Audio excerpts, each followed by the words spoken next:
শোন, আমার কিন্তু কোনো ছেলে নাই। আমি তোকে নিজের ছেলের মতো করে রাখবো। আমি কোনোদিন তোর বাবার অভাব বুঝতে দেব না। যা, হাত মুখ ধুইয়া এখন খাইতে আয়। চাচি, আমার তো খিদা নাই। যদি কখনো আমার খিদা লাগে আমি চাইয়া নেব। আমার ভাল লাগে না, আমার একটু একলা থাকতে দেন। তুই যদি এভাবে ব্যাঙ্গা পড়স তাহলে তোর মার কি অবস্থা হইব তা কি তুই বুঝস না? মার আর কি হইব, মার কপালটাই খারাপ। নইলে কি এই বয়সে বিধবা হয়? নিজের লেখাপড়াটা শেষ করতে পারলাম না, যে ভালো একটা চাকরি পাইলে মারে ভালো জায়গায় নিয়ে যাব। আমি আছি তো। আমি বাচ্চা থাকতে তোরা মা ছেলে না খাইয়া মরবি না। শুধু তোর কাকার সাথে একটু হ্যাঁ হ্যাঁ করে চলিস, কোনো ব্যাপারে না করিস না। আচ্ছা ঠিক আছে। ঠিক আছে বললে তো হইব না। আগে হাত মুখ ধুইয়া খাবার খাইয়া যা। আর যাবার সময় তো মার জন্য খাবার নিয়ে যাইস। আমি আসতাছি বিকালে তোদের বাড়িতে, তোর মারে বল।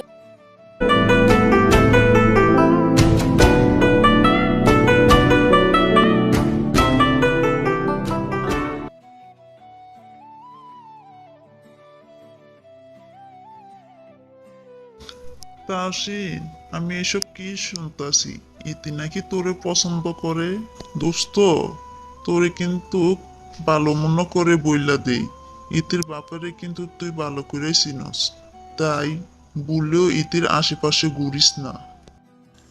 আরে না, আমি যার খাই পড়ি তার সাথে কখনো বেইমানি করতে পারবো না। তুই এসব নিয়ে আর চিন্তা করিস না। তারপরেও তুই যাই করস না কেন, একটু ভেবে চিন্তে করিস। ইতির কথা যেন কোনোদিনও সত্যি না হয়।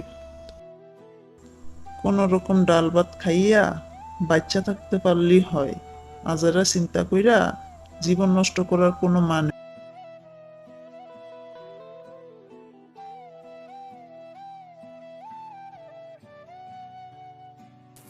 তাসিন ভাই, আপনি আপনার দোস্তের কাছে কি বলছেন? কেন আপনি আমাকে এড়িয়ে যাচ্ছেন? আমি কি একটু জানতে পারি? কেন এত অহংকার করেন আপনি? আমার অহংকার আছে এই কথাটা তোমাকে কে বলছে? আমার বাবা নাই, আমি আমার মায়ের একমাত্র সম্বল। তোমারে ভালোবাসতে গিয়া আমার যদি কিছু হয়, আমার মায়ের কি হবে? তাকে একবারও ভাবছো? তার মানে আপনি আমাকে পাত্তা দিলেন না? আপনি আমাকে এড়িয়ে যাচ্ছেন তো?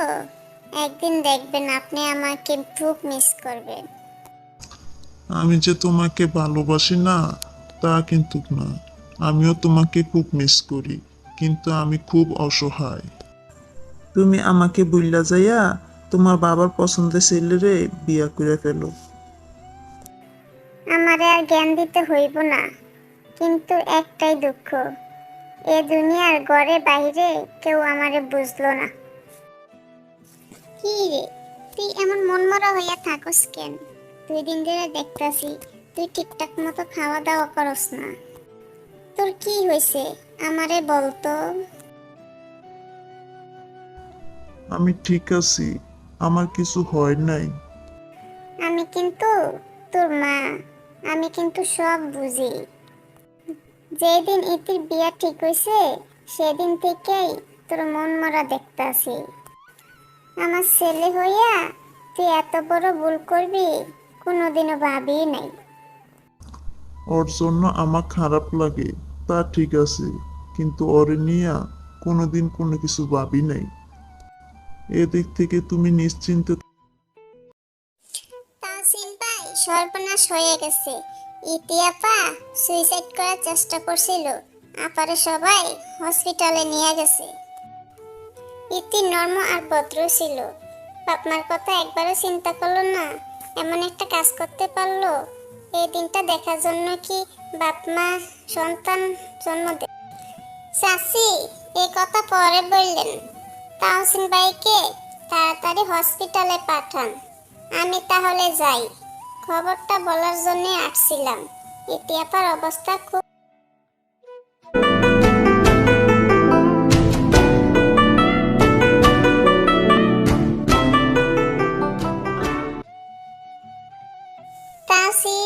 আমার মেয়ে যদি মইরা যাইতো তাহলে কি তোমারে কোনোদিন ক্ষমা করতে পারতাম?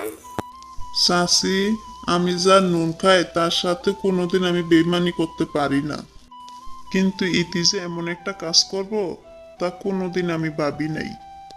আর কাকুরে তো চিনুই, কাকুর যে রাগ, কাকুর বয়ে আমি সবসময় ইতিরে এড়িয়ে চলতাম। এখন তাহলে তুই বাড়িতে যা, বাড়িতে গিয়ে তোর মারে পাঠা, তোর কাকুর সাথে কথা বলতে বল। আমি দেখি কি ব্যবস্থা করা যায়। যা বাড়িতে যা।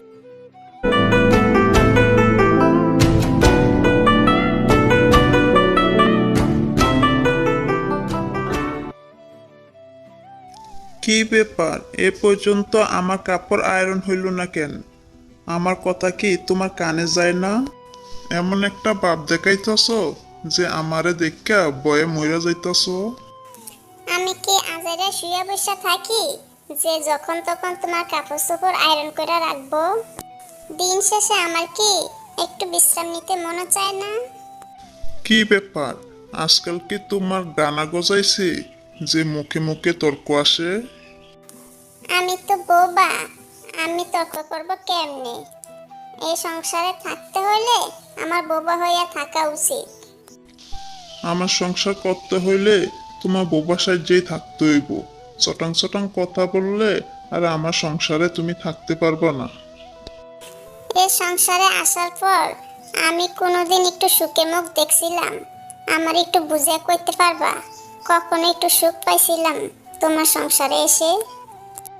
শোন শোন, আমার সংসারে তো একটু সম্মান পাস, অন্য কারো সংসারে হইলে এতদিনে লাইতিয়া উষ্টেয়া কবে বের করে দিল নে। তোর কপাল ভালো, তুই আমার কপালে জুটছ। আল্লাহ, তুই আমারে মাফ করিস। সামনে সামনে যে কিভাবে মিথ্যা কথা বলতে পারে। কপাল ভালো চাইলে আমার কাপড়গুলা আগে আয়রন কর। আয়রন করার কাপড় না পাইলে তোমার অবস্থা আরো খারাপ হইব। আমি একটু পর বের হব, বের হবার আগেই যাতে দেখি আমার কাপড় চোপড় সব আয়রন করা। আপনি যান, আমি কাপড় চোপড় আয়রন করে রাখতেছি। যত জীবন আমার বাচ্চা থাকতে হইব, আমার এই মানসিক যন্ত্রণা নিয়েই এই সংসারে থাকতে হইব। ভাবি, এবার কিন্তু রূপার বিয়েতে তোমার আসতে হইব। এবার কিন্তু তুমি না করতে পারবা না। আমার কি ওই কপাল আছে যে বিয়ে বাড়িতে যাইতে পারবো? বিয়ে বাড়িতে কি যে কোনো ড্রেস পরে যাওয়া যায়? জানো ভাবি, মাঝে মাঝে তোমার জন্য খুব খারাপ লাগে। কি দেখা যে তোমার বাপ মা এরকম একটা পরিবারে তোমারে বিয়ে দিল, তোমার জীবনটাই নষ্ট করে দিল। জানোস, আমার কপালটাই পুরা। আমি না খাইয়া থাকতে পারি, কিন্তু তোর ভাইয়ের এমন রুক্ষ ব্যবহার আমার পেট বেড়ে যায়। ভাবি, আমি যদি তোমার একটা ড্রেস এনে দেই তাইলে কি তুমি যাইবা? না রে বোন, আমারে যাওয়ার জন্য প্যারা দিও না। বদ্ধ করে একলা একলা থাকতে থাকতে আমার অভ্যাস হয়ে গেছে। এখন আর আমার কোথাও যাওয়ার জন্য খারাপ লাগে না। তোমার জামাই খাওয়া দাওয়া নিয়ে যে যন্ত্রণা দেয়, তুমি যে এখনো স্বাভাবিক আছো এটাই বেশি। ও আমাদের শুধু শুধুই যন্ত্রণা দেয়। সে যদি আমাকে বাজার না করে দেয় তাহলে আমি রান্না করব কি দিয়া বলো? উনি নিজের দোষ পরের গায়ে চাপাই দিতে খুব পছন্দ করে। যাই হোক, বাইরে যদি আমি ম্যানেজ করতে পারি, তুমি যাইবা বিয়ে বাড়ি।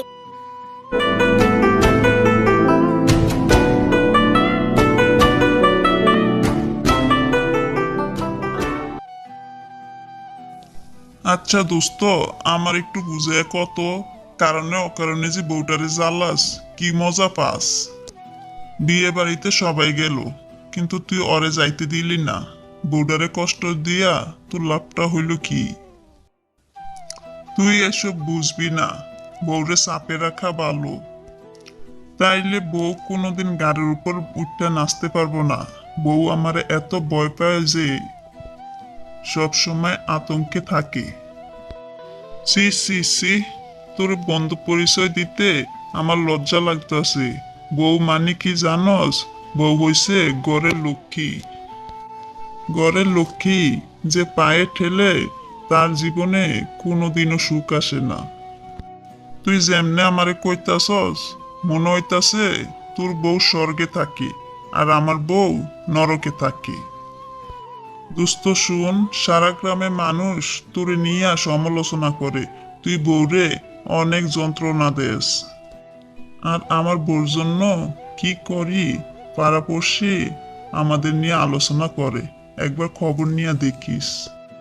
আমার এসব জানা আছে, যা বাপ নিতাছস মনে হয় বউরে স্বর্ণরূপা দিয়া বসায় রাখছস।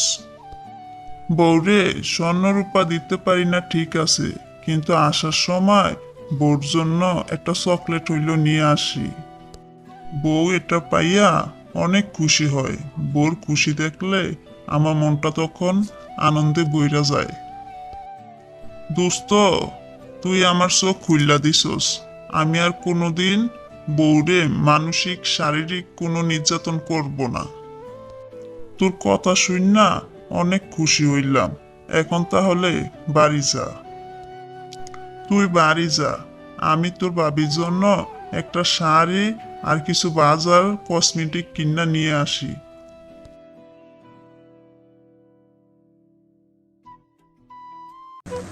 বন্ধুরা, আমাদের গল্পটি কেমন লাগলো? যদি ভালো লেগে থাকে তাহলে অবশ্যই লাইক, কমেন্ট, সাবস্ক্রাইব করে দাও।